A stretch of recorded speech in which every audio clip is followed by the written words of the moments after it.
எங்க டைம் ஆயிடுச்சு, வீடியோ போட வேணா. தலை சுத்துதே மக்கா, தலை சுத்துதே. ஏண்டா 37 பாயிண்ட், 1-2 கூட பரவாயில்லங்க, 37 பாயிண்ட் கேட்டு வச்சிருக்காங்க. எப்படி இது விஜய் போட்டாலாம் போட்டுக்குது காட்டு. என்ன ஃபார்மா? விருப்பம் பண்ணுடா, விருப்பம் பண்ணுவா. நீனே விருப்பம் பண்ண ஃபில் பண்ணி நிக்கிறேன். பெர்னாடு இவன் உங்க லிஸ்ட் என்ன இது? நான் விருப்பம் பண்ண போட போறேன்டா. எம்எல்ஏ கேண்டிடேட் நானு. டேய் எம்எல்ஏ கேண்டிடேட் மக்களே பாருங்க, ஃபார்ம் வாங்கி வச்சாச்சு, ஃபில் பண்றோம், சப்மிட் பண்றோம், தட்டுறோம், தூக்குறோம். விளையாடுறியா?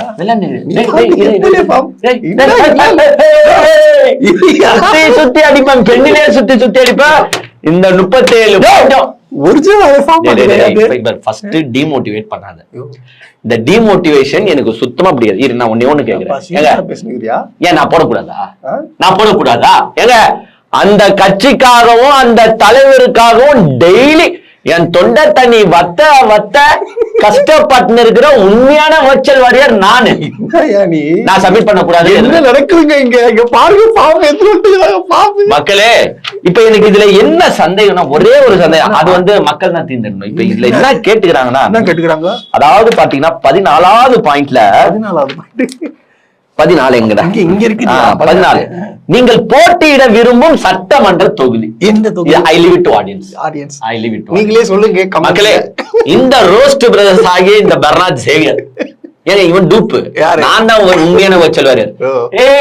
பிரச்சாரம் பண்ணுவானு உனக்கு நீ ஃபார்ம் கேக்குறல இப்போ. அதெல்லாம் தர மாட்டேன், நான் தான் உண்மையான வர்ச்சுவல் வாரியர். நானும் எம்எல்ஏ ஆகணும். நீ மினிஸ்டர் எம்பி ஆயிடுறா. 2029 வரைக்கும் வெயிட் பண்ணா ராஜ்யசபா சீட் வரியா? அது நாங்க எம்எல்ஏ அவ்வளவு ஜெயிக்கணும், அதுக்கப்புறமா உனக்கு தரோம். நீ என்ன செய்யற, நான் தலைவர்கிட்ட பேசுறேன், 29 வரைக்கும் வெயிட் பண்ணு. 29 வரைக்கும். ஆமா, அப்புறமா விஜய் தலைவர்கிட்ட பேசி உனக்கு 29 தேர்தல்ல எம்பி சீட் வாங்கி தர வேண்டியது இந்த பெர்னார்டோட. வாங்கி கொடுப்பல 100% வாங்கி தரேன். அப்ப நீதான் எம்எல்ஏ. எம்எல்ஏ முன்னொரு வாட்டிடா எம்எல்ஏ பெர்னார்ட் சேவியர். இப்ப என்னன்னா மக்களே, நீங்கள் போட்டியிட விரும்பும் சட்டமன்ற தொகுதின்னு ஒரு பாயிண்ட் இருக்குது, 14வது பாயிண்ட். எந்த தொகுதி? அது எந்த தொகுதி? இங்க பாரு, நான் வந்து எப்பவுமே நம்ம மக்கள் என்ன சொல்றாங்களோ, நம்மளோட சப்ஸ்கிரைபர் என்ன சொல்றாங்களோ அதை கேட்டு செயல்படுத்துறவன் தான் இந்த உண்மையான வர்ச்சுவல் வாரியர். சோ மக்களே, அந்த ஸ்பேஸ் வந்து நான் பிளாங்கா விடுறேன். நீங்க வந்து இன்னைக்கு கமெண்ட்ஸ்ல வந்து தெளிவுபடுத்துங்க, தெரியப்படுத்துங்க. தம்பி நீ வேலைச்சேரில நில்லு தம்பி, இல்லன்னா நீ வந்து தம்பி நீ உன் பேர் என்னயா? பெர்னார்ட். அப்ப பீல என்ன பாரியா? பீல என்ன பாரியா? பாபநாசம். தொகுதி இருக்கா? இருக்குது. இருக்குல்ல? அப்ப வேற எங்க நீ? அது பீல வந்துரும்டா. பாபநாசம்டா. அது பீல என்னங்க வருது?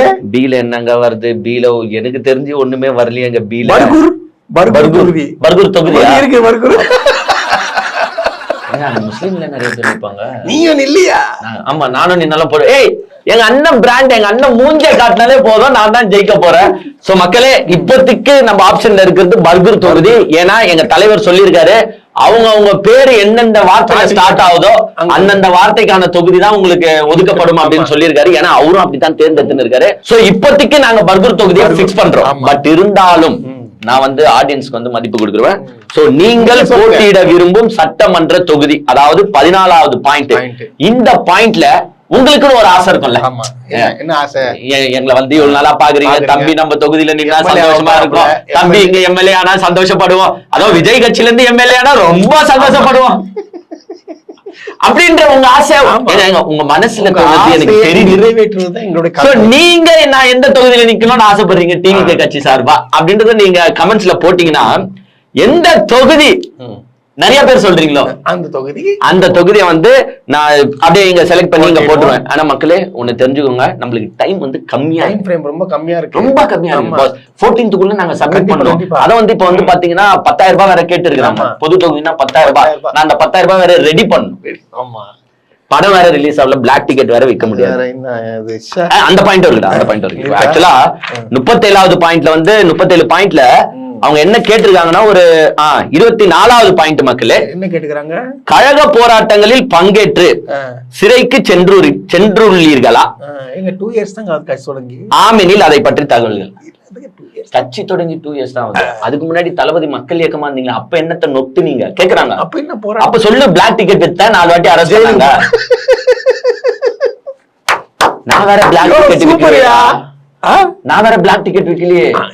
இப்ப நான் என்ன செய்யறது? நான் என்ன போடுறதாங்க? என்ன பண்ண போறேன்? ஐயோ என்னங்க இப்படி எல்லாம் எடுக்குப்படி கேள்வி கேட்டா நான் ஜெயிலுக்கே போலியே, நான் என்ன பண்ணுறது?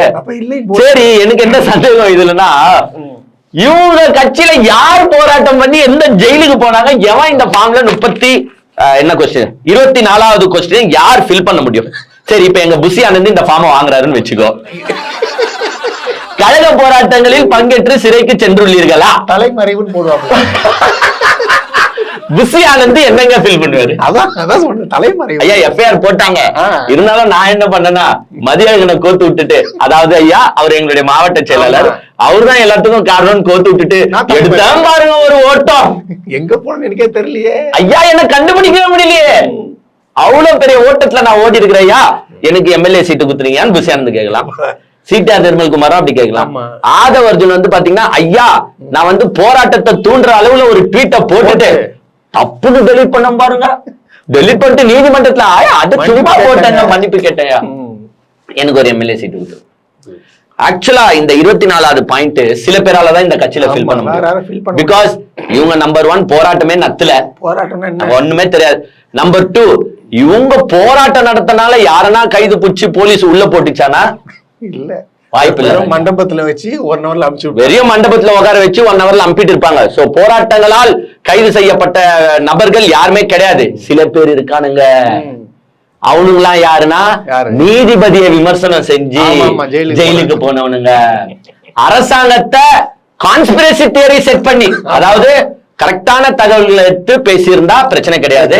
பட் அரசாங்கத்துக்கு மேல வீண் பழி, துபாகூர் பழிகளை போட்டு ஜெயிலுக்கு போனவனுங்க.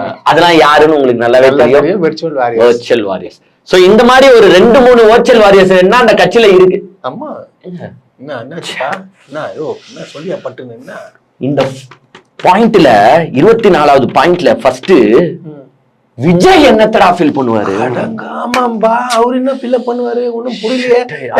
வீட்டை விட்டு வெளியே வரலங்க, எப்படிங்க போராட்டமா இருப்பாரு? ஒரே அசிங்கமா போதே குமாரு. ஓட்டாப்லங்க. இப்ப எங்க அண்ணன் கரூர்ல ஓட்டாப்ல, சிபிஐ கிட்ட போய் மண்டிட்டாப்ல. இப்ப எங்க அண்ணன் இங்க என்ன, என் தலைவனுக்கு அசிங்கமா போயிடுமே. இப்போ இது யாரோ வந்து எதிர்க்க சதியா ஏங்க, இப்போ இந்த 24வது பாயிண்ட டிஎம்கே கிட்ட கேளுங்களேன், சரசர சர சரன்னு எல்லாரும் எழுதுவானுங்க, தலைவர் உட்பட எழுதுவாங்க. 234 எம்எல்ஏ எழுதுவாங்க. ஏடிஎம்கே கிட்ட கேளுங்களா, அவங்களும் எழுதுவாங்க. ஆமா, இது எவனோ வந்து வேணும்ட்டு விஜய் மேல இந்த மாதிரி நீங்க போட்டு வச்சுக்கிறீங்களே, இது நியாயமாங்க? அது வன்மையா வச்சுக்கிறேன் நானு. எனக்கு ஏங்க, நான் சிரிச்சிட்டு பேசுறேன்றதுக்காக இந்த ஃபார்மை சப்மிட் பண்ண மாட்டேன்னு நினைக்காதீங்க. ஃபார்மை சத்தியமா நான் சப்மிட் பண்ண போறேன். எம்எல்ஏ ஆகணும்ன்ற ஒரு வெறியோட சுத்தி இருக்கேன். சோ தயவு செஞ்சு எனக்கு வந்து நீங்க ஃபர்ஸ்ட் எந்த தொகுதியில நிக்கிறதுன்னு சொல்லுங்க. ஆனா பாருங்க, உங்களுக்காகவே நான் பாருங்க தொகுதி என் பேர்ல திருப்பி மறுக்க சொல்றேன், உங்கள் இஷ்டம்னு போட்டிருக்காங்க. உங்கள் இஷ்டம், உங்க மேல எவ்வளவு பாசம் முடியும், உங்கள் இஷ்டம் போட்டிருக்காங்க. நீங்க எந்த தொகுதி சொன்னாலும் என் தலைவன் மூஞ்சி போதும் நான் ஜெயிக்கிறதுக்கு. சோ பிரச்சனையே கிடையாது.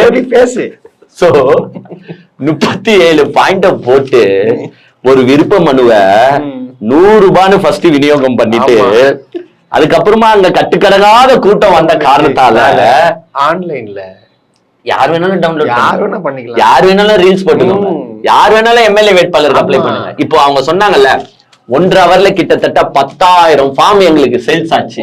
சேல்ஸ் தான். யோ டாஸ்மாக் ரெவென்யூ உடைக்க போறாங்க. அப்படியாமா? ஆமாப்பா, ஃபார்ம் கொடுக்கும்போது 10,000 கொடுக்கணும்ல. அதாவது பாத்தீங்கன்னா ஒரு டிக்கெட் கூட மக்களே, தியேட்டர்ல விற்கிற டிக்கெட் கூட 170 ரூபாய்க்கு கீழே கிடைக்காது. ஆனா ஒரு எம்எல்ஏ டிக்கெட் 100 ரூபாய், 100 rupees. அதுவும் ஒருத்தனுக்கு ஒரு டிக்கெட் ஆனா கிடையாது. அவன் அங்க வந்தவன் எல்லாருமே 4 டிக்கெட் 5 டிக்கெட்னு ஃபார்ம் வாங்கிட்டு போனா. யாருக்குடான்னு கேட்டா, ஒன்னு எங்க அம்மாக்கு, ஒன்னு எங்க அப்பாவுக்கு, ஒன்னு எல்லாருக்கும் நிக்க போறாங்க. எல்லாரும் நிக்க போறோம் எம்எல்ஏ எலெக்ஷன்ல. இன்னொருத்த என்னடா 10-12 வாங்கிட்டு போறான். ஏன்டா அவ்வளவு வாங்கிட்டு போறேன்னா, நான் பிளாக்ல விற்பேன், எத்தனை போய் என் தொகுதியில விற்பேன். இதெல்லாம் பார்த்தாரு தலைவரு. ஐயோ அவன் பிளாக்ல விற்கிறான், சோ நம்ம ஆன்லைன்லயே விட்டுடலாம். அவன் டவுன்லோட் பண்ண அவன் ஃபில் பண்ணி அனுப்பிட்டோம். ஆனா அந்த டைமுக்கு வந்து நம்ம எல்லாரும் 14ஆம் தேதிக்குள்ள 10,000 ரூபாய் அனுப்பிடுங்க. இப்ப என்னன்னா இதுல வச்சு ஒரு கலெக்ஷன் இப்போ 10,000 into போட்டு கணக்கு போடு. அது அவ்வளவு பெரிய பேசி மேக்ஸ் தான் இருந்தாலும் டப்புன்னு அவ்வளவு பெரிய கால்குலேஷன் என்னால அது பல கோடியில போவோம். 100 கோடி வருதுயா. அதெல்லாம் வந்தோம். இன்னும் நிறைய நாங்க சம்பாதிக்க போறோம் இந்த ஃபார்மை வச்சு. ஆனா கலெக்ஷன் உங்களுக்கு நான் வந்து போங்கு காட்டிட்டு போயிடுவோமே. என்னது? நீ நினைச்சுனியா வாங்கின 10,000 பேரும் இப்ப 10,000 ரூபாய் போட்டு சப்மிட் பண்ணுவான்ட்டு படாட்டு வாங்கி. ஏய் எல்லாம் அந்த ஃபார்ம் எப்படி இருக்கும்னு பாக்கிறதுக்காக வாங்கி போனானுங்கடா. உங்களுக்கு தெரியாது 10,000 ரூபான்னு இல்ல வாங்கிருக்க மாட்டேன். 100 ரூபாய் ரோட்டோரமா டீ குடிச்சிருந்தவங்க கூட வாங்கி போயிட்டான். வாங்கிட்டு போயிட்டு ஆனா அதுக்கு 5,000 தனி தொகுதி கட்டணும், 10,000 பொது தொகுதி கட்டணும் அப்படின்றது இவனுக்கு தெரியாது. இந்த 14ஆம் தேதி டிடியோட தான் கட்டணும் போட்டு இருக்கு. சோ மக்களே முடிஞ்சா நான் இன்னொன்னு கேக்குறேன். என்னது 10,000 ரூபாய் 10,000 ரூபாய் கொஞ்சம் ப்ளீஸ்ங்க. மக்களே மக்களே 10,000 ரூபாய் எம்எல்ஏ ஆகணும் மக்களே. ஹாய் ஃபேமிலிஸ் ஃபேமிலிஸ் கொஞ்சம் பார்த்து எதுனா அந்த சூப்பர் தேங்க்ஸ்ல போட்டு விட்டீங்கன்னா 10,000 ரூபாய் நான் பே பண்ணி நானும் எம்எல்ஏ ஆயிக்கலாம். ஆமாங்க கொஞ்சம் ஹெல்ப் பண்ணும்போது ஃபேமிலிஸ் டிவிகே உடைய எம்எல்ஏ வந்து ரோஸ்ட் பிரஸ்ல இருந்து வராப்ல. மக்களே நான் உண்மையாக உழைப்பேன், மக்களுக்காக உழைப்பேன், பிளாக் டிக்கெட் விற்க மாட்டேன். நான் வந்து எம்எல்ஏ ஆனா லாட்டரி டிக்கெட் உள்ள விட மாட்டேன். அது ஆதவர்ஜனா இருந்தாலும் சரி பரவாயில்ல சரி. என்னப்பா திங்க் பண்ணுடா.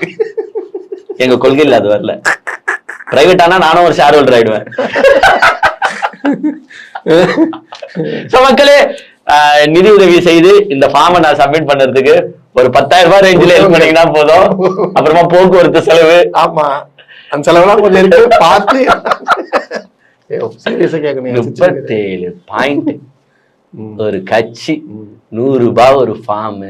இது இல்லாம ஆன்லைன்ல அவன் டவுன்லோட் பண்ணிட்டு ஒரு எம்எல்ஏன்ற ஒரு டிக்கெட்டையே ஒரு எம்எல்ஏ அப்ளிகேஷன் ஃபார்முக்கான மரியாதையை கேவலப்படுத்திட்டாங்க. கேவலம். இதுல தொகுதி பிரச்சனை வேற. தொகுதி பிரச்சனையா? இப்போ ஒன்னே ஒண்ணு தெரிஞ்சுக்கோ, ஒவ்வொரு தொகுதிக்காரங்கிட்டயும் ஃபார்ம் போயிடுச்சு. அவன் வந்து இப்ப 10,000 ரூபாய் ஃபில் பண்ணி போட்டுறானே வச்சுக்கோ, ஒரு கெத்தா போட்டுருவான். சில பேர் போட்டுருவான். நாளைக்கு நீ அவனுக்கு சீட்டு தரல, அவன் என்ன பண்ணுவான் தெரியுமா?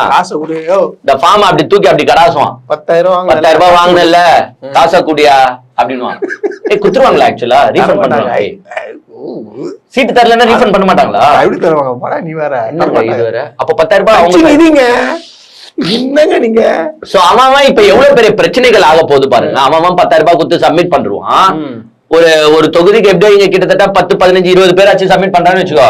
அதுல ஒருத்தனுக்கு தான் சீட்டு தருவீங்க. மிச்சம் 19 பேர் என்ன பண்ணுவானா, வருவான் வீட்டாண்ட வருவான், சப்மிட் போயிடுவானா, வீட்டாண்ட வருவான் அவனோட போர் தளபதிகளோட வந்துட்டு, ஏ விஜய் வெளியே வா, ஒண்ணு என் 10,000 ரிட்டர்ன் கொடு, இல்ல எம்எல்ஏ சீட்டு கொடு, இல்ல எம்எல்ஏ சீட்டு கொடு, இல்லன்னா நான் வந்து விசில் போங்கா இருக்குது, இல்லன்னா விசில் வச்சுன்னு உன் வீட்டு பக்கத்துல இருப்போம், உன்னை தூங்க விட மாட்டேன் பாத்துக்கோ. கொஞ்சம் கொஞ்சமா டார்ச்சர் பண்ணுவேன். ஆமா, இது மாதிரி நடக்கும். இப்ப எவ்வளவு பேர் அந்த எம்எல்ஏ கேண்டிடேட் அனௌன்ஸ் பண்ணிட்டோமே, அதுக்கு அப்புறமா தெரிய போகுது கட்சியோட நிலைமை. இதுல வந்து ஒருத்தரும் வந்து இந்த தொகுதின்னு வேற பிளான் பண்ணி சில பேர் நின்ட்டாங்க. திருச்செங்கோடுக்கு வந்து எங்க அண்ணன் ஐஆர்எஸ் பிளான் பண்ணிருக்காரு. திருச்செங்கோடு நாமக்கல்ல ஆமா, அப்புறமா கள்ளக்குறிச்சியில அந்த டாக்டர் பிளான் பண்ணிருக்காரு. இந்த குளச்சல்ல வந்து புது தற்கொலை ஆமா சத்யபாமாவோட ஓனர் வந்து பாத்தீங்கன்னா அவங்க ட்ரை பண்ணிருக்காங்க. இப்ப எங்க அண்ணனோட தொகுதி எதுன்னு நீங்க கேட்கலாம். எங்க அண்ணன் வந்து முக்கியமான ஜோஷியக்கார் கிட்ட கேட்டிருக்காப்ல, பா விஜய் உன் பேர் எதுல ஸ்டார்ட் ஆகுது? வீல. அப்போ நீ வீல தான் ஒரு தொகுதியில இல்ல ஜோசப் நான் மறைச்சிட்டேங்க, விஜய் தான் என் பேர். சோ வீண உன்ன எங்க அண்ணன் இப்ப வந்து வேளச்சேரியில நிக்கிறதா, விருகம்பாக்கத்துல நிக்கிறதா, இல்ல விக்கிரவாண்டியில நிக்கிறதா, இல்ல வேதாரண்யத்துல நிக்கிறதா அப்படின்னு வந்து தேர்ந்தெடுக்காரு. ஏன்னா வீல நின்னா இவரு வெற்றி பெற்றுவாராம். எங்கன்னா இந்த மாதிரி ஒரு தலைவனை நீங்க பாத்திருப்பீங்களா? பேரு விஜய்ன்றதுனால வீல தேர்ந்தெடுக்கிறாப்லையா? நானா சொல்றேன்னா எந்த தொகுதியில நின்னாலும் நீ தோக்க போறது 100% உறுதி. அது அவருக்கும் தெரியும். ஏன்னா ஒரு சைடு வந்து திமுக என்ன சொல்லிருக்குன்னா, சொல்லிட்டாங்க விஜய் எந்த தொகுதியில நின்னாலும் திமுக கேண்டிடேட் தான், அது கூட்டணி கட்சிக்காரங்களுக்கு ஒதுக்கப்பட்ட தொகுதியா இருந்தாலும் அங்க திமுக கேண்டிடேட் தான் நிக்கும். விஜய மண்ண கவ்வ விடாம நாங்க விட மாட்டோம் இப்படின்ட்டு வந்து பாத்தீங்கன்னா திமுக வேற ஒரு சைடு ரெட்டியா இருக்குது அட்டாக் பண்ணிருக்கு. இவரு வேற தொகுதியை தேர்ந்தெடுக்காப்ல. எனக்கு ஒரு சின்ன சஜஷன், நான் உண்மையான வர்ச்சுவல் வாரியர், நான் என் தலைவன் தோக்குறத நான் விரும்ப மாட்டேன். அதனால ஒரு சஜஷன் சொல்ல போறேன். உங்களுக்கு என்ன, வீல நிக்கிற தொகுதியில தானே நிக்கணும். வீனஸ் இருக்குடா, மெர்க்குரி, வீனஸ், வீனஸ் இருக்குங்க. ஏங்க அங்க போட்டிட ஆளே இருக்காது. வீடு கூட வீதாங்க வருது. ஆல்ரெடி வீட்டுல தான்டா இருக்காப்ல. இல்ல அவ்வளவுதான். ஆல்ரெடி வீட்டுல தான் இருக்காப்ல. இப்ப நான் என்ன ஐடியா தரேன்னா, வீனஸ் ஸ்டார்ட் ஆகுது. அங்க ஓட்டு போடுறதுக்கு ஆள் இல்லையே, அதான் போறியா? மொத்த பிளானட்டுக்கும் நீங்க தான்டா ஓனரு. வீனஸ்க்கு போயிட்டு ஓட்டு போடுறது ஆள் அவர் தான் ஓனர். அவரே ஓனரு, அவரே எம்எல்ஏ, அவரே வந்து வச்சு பாப்பல. சோ வேளச்சேரியில நிக்க முடியல, விருகம்பாக்கத்துல நிக்க முடியல, விக்கிரவாண்டியில நிக்க முடியலன்னா கவலைப்படாதீங்க. உங்களுக்கான வி தொகுதி வீனஸ். கோ தேர். மொத்த பிளானட்டையும் ஆக்குபை பண்றோம். அங்க சத்தியமா திமுக வந்து நிக்க முடியாது. யாரால நிக்க முடியாது. அங்க போய் நீங்க பேசிக்கலாம். வீனஸ்ல போய் லேண்ட் ஆயிட்டு, நான் திமுக உன்னால வர முடியல பாத்தியா, பயந்துட்டியா அப்படின்னு கேட்கலாம். நான் அதிமுக முடியல, இதுதான் விஜயோட பவர் பாத்துக்கோ. அங்க போயிட்டு நீ பிஜேபியே கலாய்க்கலாம், தைரியமா கலாய்க்கலாங்க. யாரும் வந்து உன்னை கேள்வி கேட்க போறது இல்ல. ஏன்னா நீ அங்கேயே செத்து போடுவேன்னு அவங்களுக்கு தெரியும். நீ மட்டும் தான் அங்க இருப்ப. பிரைவேட் ஜெட்ல நான் 8 சீட் இருக்குடா. 8 பேர் கூட்டு போயிடுவேன். 8 பேர் கூட்டு போயிடுவேன். புசியானந்த், திரிஷா. புசியானந்த் கூட்டு போவியா? ஆமா, பின்ன துணை வேணும்ல. திரிஷாவையும் கூட கூட்டு போயிடுவேன். சோ வீனஸ் தொகுதிக்கு வந்து பாத்தீங்கன்னா விஜய் போட்டிடலாம், அதுதான் ஒரே வாய்ப்பு. பட் டிஎம்கே வந்து பாத்தீங்கன்னா ஸ்ட்ராங்கா இருக்காங்க. விஜய் எந்த தொகுதி போட்டிட்டாலும், எதுதான் விஜய்க்கு பெஸ்டான தொகுதின்னு அவரே நினைச்சு போட்டிட்டாலும் அங்க டிஎம்கே நிக்கிறதுக்கு ரெடி. அதே மாதிரி டிஎம்கே வந்து பெரிய வேட்பாளரை போட்டுலாம் தோக்கடிக்காது. சும்மா ஒரு சாதா வேட்பாளரை போட்டு உங்களை தோற்கடிச்சு 2026க்கு அப்புறமா படம் நடிக்கிறதுக்கு உங்களை துரத்துறதுக்கு ஒரு மிகப்பெரிய பிளான். துரத்துறதுலாம் இல்லைங்க, என்னங்க நீங்க அவரே போயிடுவாங்க. சோ யாரும் துரத்தலாம் தேவையில்ல. சோ வி ராசியில வந்து பாத்தீங்கன்னா விஜய் டிபெண்டன்சியா இருக்காப்ல. இந்த இடத்துல வந்து பாத்தீங்கன்னா உங்களுக்கு சேலம் வந்து ரெட்டியா ஆக்கிபை ஆயிருக்கு. 13ஆம் தேதி எங்க ஆள் வந்து மூஞ்ச காட்ட போறாப்ல, சும்மா தெரிக்க விட போறாப்ல. 13ஆம் தேதி பயங்கரமா இருக்கும் போல இருக்கு. பிராக்டிஸ் மேட்ச் எல்லாம் பாத்தீங்களா இல்லையா? பிராக்டிஸ் மேட்சா? கிரிக்கெட் ஆட armies rotate your heads, soldiers turn back, soldiers turn left. Army training போயிட்டு இருக்கியா? இந்த எந்திரன் படத்துல வந்து சிவாஜி ரஜினி வச்சு ட்ரைனிங் கொடுத்திருப்பாரு ரோபோஸ்க்கு. அது மாதிரி வந்து பாத்தீங்கன்னா சேலத்தோட மாவட்ட செயலாளர் என்ன பண்ணுறாருன்னா, அந்த இவங்க ஆரம்பிச்சாங்களா தொண்டர் அணி, தொண்டர் படைகள், அந்த படைகளை வந்து நிக்க வச்சுட்டு இது வந்து ட்ரைனிங் எடுக்கிறாரு. 6 மணி நேரம் ஆகும் தண்ணி குடிக்க முடியாது, அது தரமாட்டீங்களா? 6 மணி நேரம் ஆகும் சாப்பாடு சாப்பிட முடியாது, வெயில்ல நிக்கணும், விஜய பார்க்க ஓடக்கூடாது.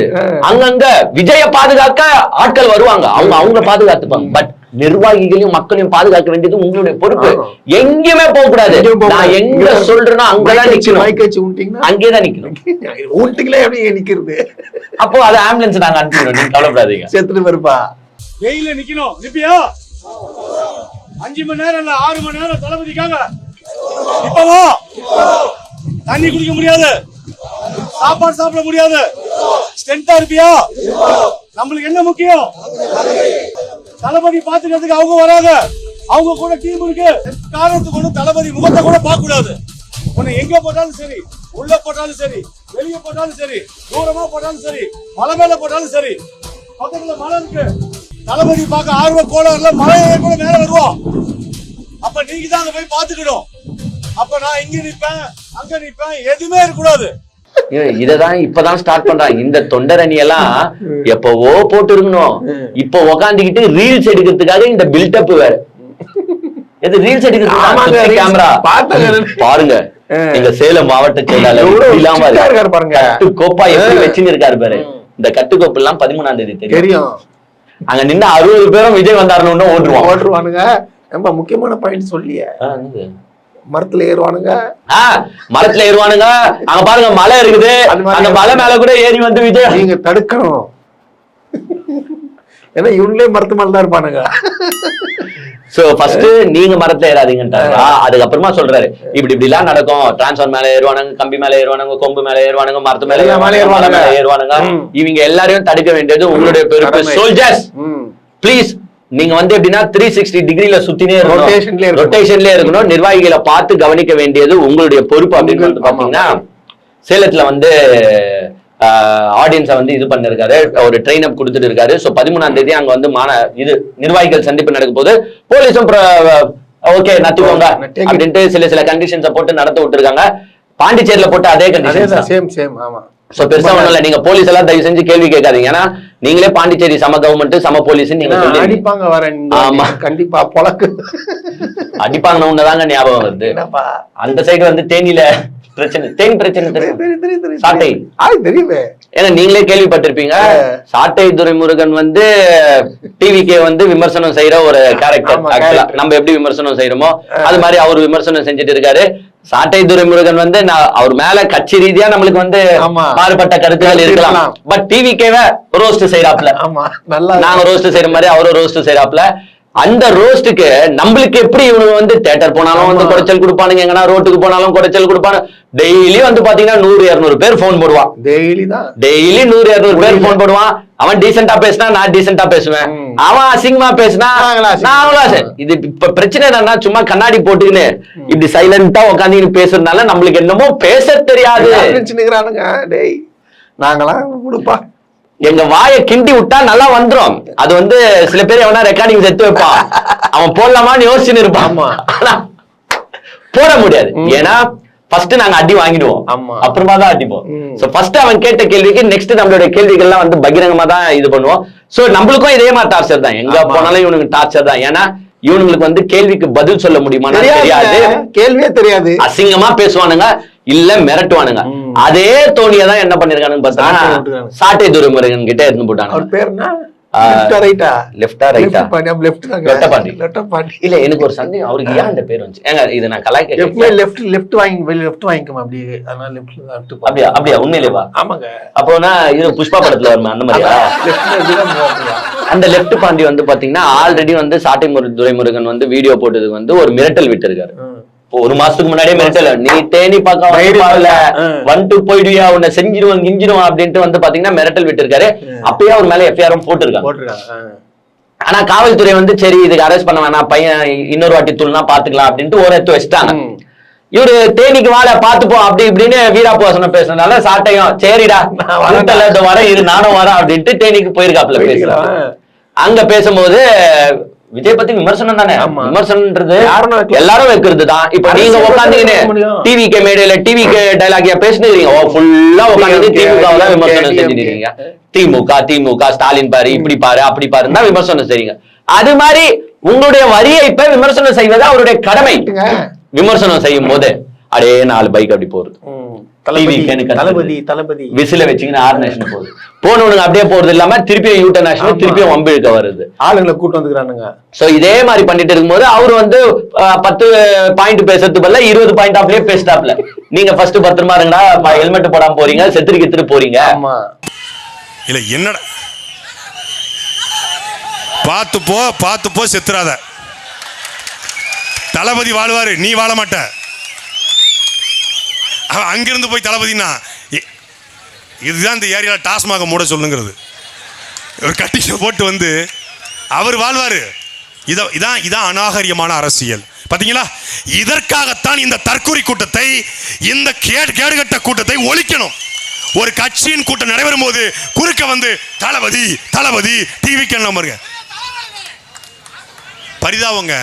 கரெக்ட் தானே? ஹெல்மெட் போட்டு தானே போனோம். உன் தளபதி ஜாலியா பண்ணையூர்ல தூங்கி நிற்பாரா, நீ எங்கன்னா அடிபட்டு செத்துட்டு போறடான்னு சொல்லிட்டு மீட்டிங் முடிஞ்சு மனுஷனும் கிளம்பியாச்சு. அதுக்கப்புறமா வந்து பார்த்தோம்னா நாங்க ரவுடிஸ்ல டிவிக்குள்ள இருக்கிறவன் பெரிய ஆளுங்களா, நாங்க ரவுடிஸ்டா, நாங்க பறந்து வருவோம்டான்ட்டு ஒரு 4-5 காரை எடுத்துக்கிட்டு வந்து அங்க கலாய்கிறது. ஆள் போயிட்ட பிறகு அதான் அந்த பூட்டின வீட்டுக்கு சுப்பிரமணியபுரத்துல வருமேடா, பூட்டின வீடு அங்க போயிட்டு அதுக்கு மூடி இருக்குது. அவன் பல நாள் ஊர்ல இல்ல, அங்கடா கத்தினு சாட்டை கிளம்பி திருநெல்வேலிக்கே போயிட்டான். இவனுக்கு வந்து அங்க நின்று கத்திக்கிட்டு காரை வச்சுக்கிட்டு அராஜகம் பண்ணுறாங்க. அதுல 4 கார் எஸ்கேப் ஆயிட்டு இருக்கு. ஒரு கார் ஒண்டி நாம் தமிழர் கட்சிக்காரங்க கிட்ட மாட்டிட்டு இருக்கு. நல்ல வேலை போலீஸ் வந்து தடுத்து நிறுத்தி பிரச்சனையை சார்ட் அவுட் பண்ணிருக்காங்க. இல்லன்னா அவ்வளவுதான். டிவி கேட்காரங்க வேற அதுவும் ஆயுதங்கள்லாம் வச்சு நாம் தமிழர்காரன் வந்துட்டு இருப்பான். கேக்குறேன் அதை தடுத்து நிறுத்தி இருக்கிறார்கள் காவல்துறை. சோ ஃபர்ஸ்ட் நம்ம காவல்துறைக்கு ஒரு நன்றி சொல்லிக்கணும். ஏன்னா அங்க பெரிய பிரச்சனை வர வேண்டியது காவல்துறை தடுத்து நிறுத்தி இருக்கு. இதுல என்ன சொல்றாங்கன்னா அந்த கார்ல ஃபர்ஸ்ட் கார்லயே லெஃப்ட் பாண்டி இருந்ததாகவும் சொல்றாங்க. ஆமா, லெஃப்ட்ல உட்காந்து சோ என்ன பண்ணிருக்காங்கன்னு பாத்தீங்கன்னா அப்புறமா வழக்கு போட்டு இப்போ வந்து தலைமறைவா ஒண்ணும் புரியல. அவரு போடலாம்டா, ஆமா ஆமா அவருக்கு வாய்ப்பு அந்த பாயிண்ட்ல கட்சிட்டீங்க அவருக்கு லெஃப்ட் பாண்டிக்கு.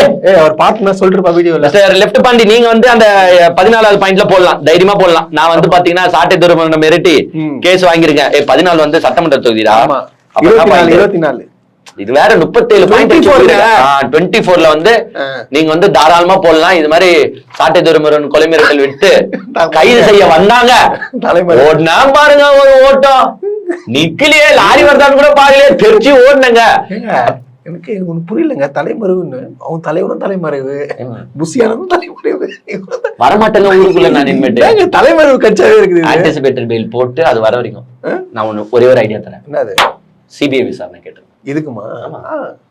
எங்க தமிழக போலீஸ் மேல எங்களுக்கு நம்பிக்கை இல்ல. எங்களுக்கு சிபிஐ விசாரணை வரணும். ஏங்க நாங்க டிவி கேட்காரங்க அங்க போவே இல்லைங்க. நாம் தமிழர் கட்சியே 5 காரை செட் பண்ணி நாம் தமிழர் கட்சிக்காரங்களே எங்க துண்டை போட்டுக்கிட்டு வந்து லெப்ட் பாண்டி மாதிரி ஒரு ஆளை டூப்பர் ரெடி பண்ணி முன்னாடி உட்கார வச்சு, தமிழக போலீஸ் எங்க டிவிக்கேவை வந்து நீங்க வந்து இப்படி பண்ணுகிறீங்களா, எங்க லெப்ட் பாண்டி ஊருக்குள்ள இருந்தா ஃபீல்டு ஒர்க் செஞ்சு தேனி தொகுதி அவர் கண்ட்ரோல்ல போயிடுமோன்னு பயம். நீங்க இப்படி பண்றீங்களா?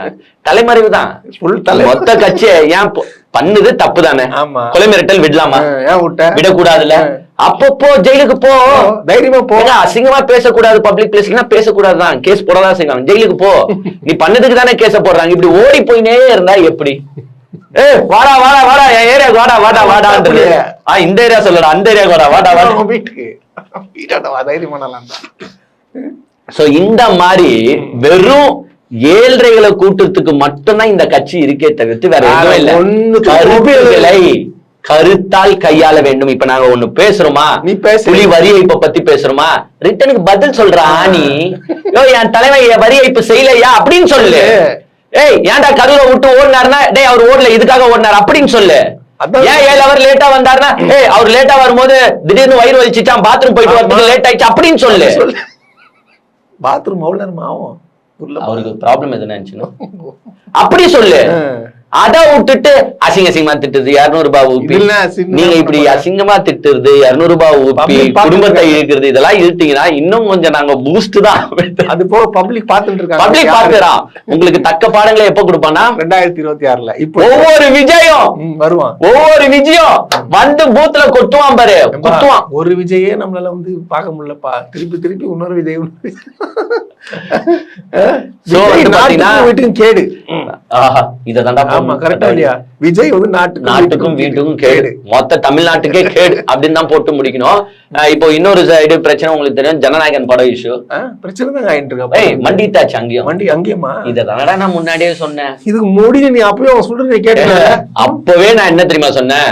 ஏண்டா சென்சர் போர்டுன்றது ஒரு இண்டிவிஜுவல் டீம் சென்ட்ரல் கவர்மெண்ட் கிட்ட இருக்கு, அவங்களை நீ சேலஞ்ச் பண்ணனா அது வந்து அவங்க ஈகோவை டச் பண்ற மாதிரி எந்த வித எக்ஸ்ட்ரீம்க்கும் போவானுங்க. பிகாஸ் நீங்க கேட்டு அவங்க கொடுத்துட்டா நாளைக்கு வரப்போற படங்கள் எல்லாம் இதையே காரணம் காட்டி சென்சர் போர்டை மிரட்டுவானுங்க. அப்போ அது சென்சர் போர்டுக்கு மிகப்பெரிய இன்சல்ட். அதனால வழக்க போடாதீங்கன்னு சொல்லணும். நீங்க அவங்க சொல்றது கேட்டு படமே ரிலீஸ் ஆயிருக்கோங்க. நாங்க ஏன் தெரியுமா ஃபர்ஸ்ட் வழக்கு போட்டோம்? நீதி வென்றது அப்படின்னு நாங்க போடணும்ல. இப்போ நீதி மண்டிட்டது. எதுக்கு இந்த கேவலம் உங்களுக்கு? ஜனவரி 5ல இருந்துச்சு பாருங்க கேஸ், இப்ப திருப்பி பேக் டு ஜனவரி 5. இந்த 1.25 மாசம் வேஸ்ட். படம் ரிலீஸ் ஆகி நாங்க விமர்சனம் பண்ணி, நாங்க ஒன்றில மக்களே விமர்சனம் பண்ணி கழுவி ஊத்திட்டு, என்னடா மினி பகவந்த் கேசரியை வச்சிருக்கிற அப்படின்ட்டு கழுவி ஊத்திட்டு போயிட்டு இருப்பான். எது ஜனவரி 5ல ரிவ்யூ கமிட்டிக்கு போகணும்னு சொன்னாங்க. இப்ப திருப்பி இவங்களே என்ன பண்றாங்கன்னா, ஐயா கேஸ்லாம் எனக்கு வேணாங்கய்யா, நீங்க என்ன சொன்னீங்களோ ரிவ்யூ கமிட்டி தானே கேட்டீங்க, நாங்க போட்ட எல்லா கேஸும் வாபஸ் வாங்கிக்கிறோம், நீங்க தயவு செஞ்சு ப்ளீஸ் ரிவ்யூ கமிட்டிக்கு அனுப்பி அந்த படத்தை வெளில. சென்சார் போர்டுல சொல்லுவோம், ஏன்டா இதுதான் நான் உண்டா அப்பயே சொன்னேன், என் பேச நீ கேட்டியா? இதுதானே ஜனவரி 5ல நாங்க சொன்னோம். அப்பயே கேட்டிருந்தா இந்த படம் வந்து ஓடி போய் ஓடிடில வந்துட்டு இருக்கோங்க. நீங்க வேற பாத்துருக்கலாமே, நீங்க பாத்துக்கோ. சோ எல்லாமே வாய்ஸ் சவடால் ஒரு நாள் பிளாஷ் நியூஸ் ஆகணும். ஆனா உங்களுக்கு இப்ப வெட்டி பில்டப் படத்துக்கு வந்தாச்சு. ஆனா இப்ப பாதி பேர் ஜனநாயகம் மறந்துட்டானுங்க. இப்ப ஃபுல்லா இன்னொரு 20 நாள் டிராக் பண்ணி இப்ப ரிவ்யூ கமிட்டில சரி நாங்க ரிவ்யூ பண்றோம் அப்படி இப்படின்னு ஒரு மாசம் தள்ளி விட்டுச்சுன்னு வச்சுக்கோ, படம் வராது. எலெக்ஷன் டேட் அனௌன்ஸ் பண்ணிட்டா படம் மே மாசம் வரைக்கும் வராது. எலெக்ஷன் முடிஞ்ச பிறகுதான் ஜூன் மாசம் வரும். இது அப்பயே சொன்ன கேஸ வாபஸ் வாங்குங்கடா, படம் வெளியில வந்துரும். கேட்டீங்களா? எங்க நம்ம பேச்ச எங்க விஜய், உங்க கூட இருக்கிறவங்க எல்லாம் உங்களை தப்பா நேவிகேட் பண்றாங்க. உண்மையான வர்ச்சுவல் வாரியர்ஸ் நான் தான். எங்க வீடியோ நீங்க பாப்பீங்கன்னு எனக்கு நல்லாவே தெரியும். அதனால இன்மெண்ட் ஆச்சு, நாங்க வர்ச்சுவல் வாரியர் சொல்றதை கேளுங்க. மக்களே மறந்துடாதீங்க, கீழே நான் எந்த தொகுதின்னு கமெண்ட் கமெண்ட் பண்ணுங்க. அப்புறம் அந்த 10,000 ரூபாய், அப்புறம் அந்த 10,000 ரூபாய் மக்களே